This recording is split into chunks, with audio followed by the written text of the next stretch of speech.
देखिए अभी कल कर्नाटका गवर्नमेंट से बीबीएमपी के मुताल्लक 243 243 वार्ड्स की जो reservation list draft list release हुई है।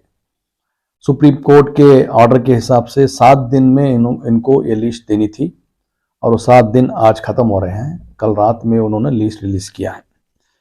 अभी आप सब जानते हैं जब 198 से 243 वार्ड करवा गया, डिलिमिटेशन हुआ और इन पूरे डिलिमिटेशन में ज़्यादातर जहाँ पे बीजेपी के एमएलए हैं वहाँ पे वार्ड बढ़ाए गए और जितने भी नए कॉन्स्टिट्यूंसी नए जो असेंबली जो बेंगलोर से बाहर हैं वहाँ पे वार्ड्स ज़्यादा हो गए। इसका मतलब यही है कि आगे अगर इलेक्शन होता है तो उनका वापस बेंगलोर में अपना कब्जा जमाना है, वापस बीबीएमपी में उनका मेयर आना है। इस हिसाब से उन्होंने डिलिमिटेशन किया गया। ऑब्जेक्शंस भी बहुत कॉल फॉर किए गए, 3-4 हज़ार ऑब्जेक्शंस भी हमने डाले थे पूरे हमारे पार्टी से और बहुत से कॉन्स्टिट्यूंसी से, बट लेकिन बीजेपी ने कोई ऑब्जेक्शन को लिया नहीं गया और फाइनल नोटिफिकेशन कर दिए। उसके बाद में सुप्रीम कोर्ट ने रिजर्वेशन करने के लिए कहा। अभी हाल ही में कल जो निकला है 243 रिजर्वेशन, उसमें मैं समझता हूँ बहुत ही खासकर हमारे कौम के लोगों को रिप्रेजेंटेशन नहीं दिया गया है। जैसे कि अभी पुलकेशी नगर है जहाँ पे मुसलमान नहीं खड़ सकता, जहाँ पे मुसलमान की तादाद ज़्यादा है, बीसीएम बी करवाया गया है। और हमारे रिजवान नवाब साहब की भी कॉन्स्टिट्यूंसी में लेडी करवाया गया है, हमारे भी वार्ड में लेडी हुआ है और बहुत से वार्डों में जहाँ पे हमारा तबका ज़्यादा है वहाँ पे लेडी कर दिया गया है।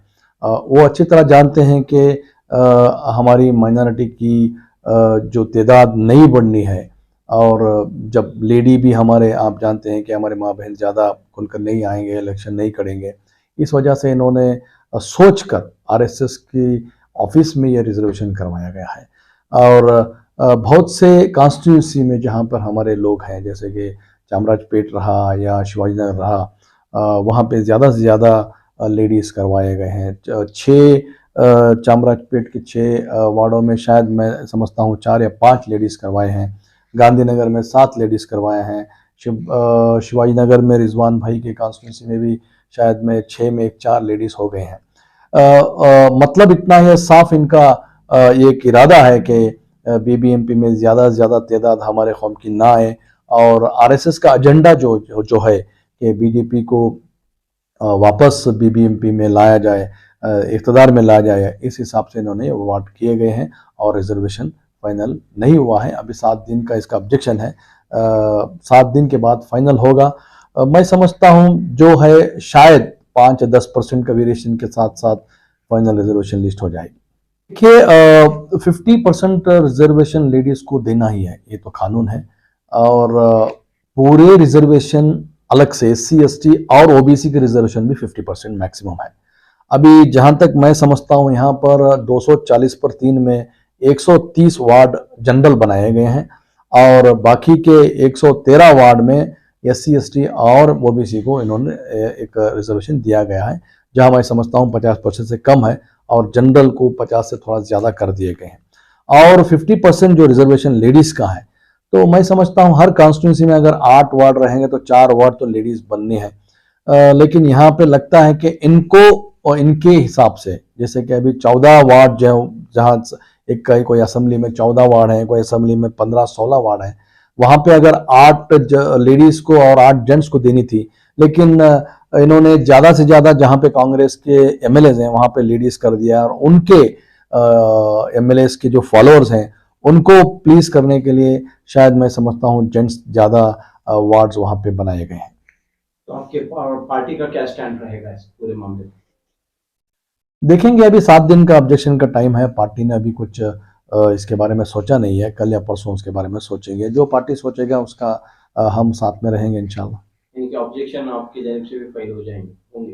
अब होना ही चाहिए। अभी जैसे कि पुलकेशी नगर वार्ड में आपने बीसीएम बी वुमेन कर दिया गया, जहाँ पे हमारी तादाद ज़्यादा है। पुलकेशी नगर में तादाद हमारे कौम की ज़्यादा है।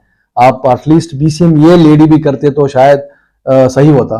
बीसीएम बी जिसमें कोई बैकवर्ड क्लास का लोग खड़ नहीं सकते। It is a major community with non IT person only can contest.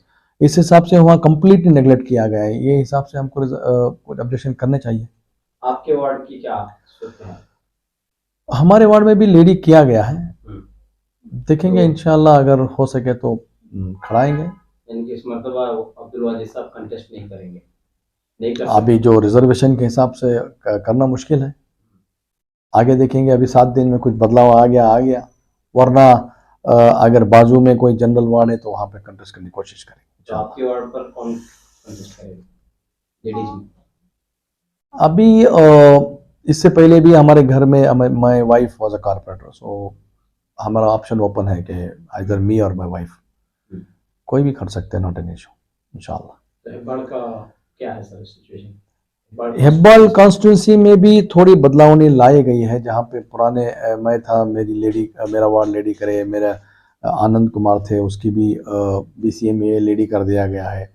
और जो डिप्टी मेयर आनंद जो कांग्रेस में ज्वाइन किया, उसको भी वहाँ पे BCMA लेडी कर दिया है। तो ये तीनों को भी ना कंटेस्ट करे, इस हिसाब से इन्होंने किया है।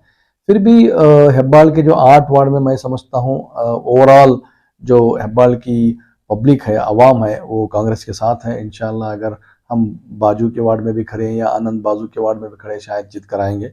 कोशिश यही रहेगी कि ज़्यादा से ज़्यादा तादाद में हम चुन के आएँ। यानी कि ये रिजर्वेशन आपकी पार्टी कांग्रेस पार्टी को फेवर नहीं कर रहा, आपका कहना है? डेफिनेटली कांग्रेस पार्टी को फेवर नहीं कर रहा है। यहाँ पर जहाँ पे ज़्यादा से ज़्यादा BJP आए, इस हिसाब से यहाँ पर रिजर्वेशन किया गया है।